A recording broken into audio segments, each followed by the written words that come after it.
ہمارے خداوند یسوع کی انجیل مقدس متی کے مطابق اس کا 5واں باب 38 سے 42 آیات تک۔ ایک دن یسوع نے اپنے شاگردوں سے کہا، تم سن چکے ہو کہ کہا گیا تھا کہ آنکھ کے بدلے آنکھ اور دانت کے بدلے دانت، مگر میں تم سے کہتا ہوں کہ بدکار کا مقابلہ نہ کر، بلکہ جو تیرے دہنے گال پر تماچا مارے دوسرا بھی اس کی طرف پھیر دے۔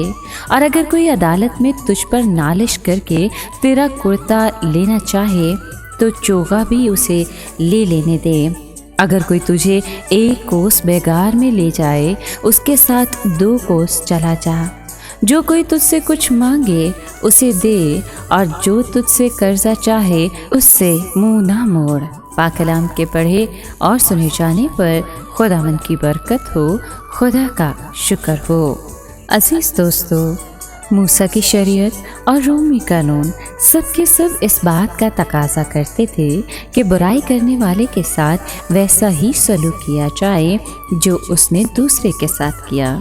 گو یسوع نے پورے معاوضے کی ادائیگی اور سزا کے اصول کا انکار نہیں کیا، تو بھی اس نے انسان کو ذاتی طور پر بدلہ لینے سے منع کیا۔ اس نے کہا، اگر کوئی تمہارے ساتھ برائی کرتا ہے یا مقدمے میں پھنساتا ہے تو بدلہ لینے کی نسبت اسے برداشت کرنا بہتر ہے۔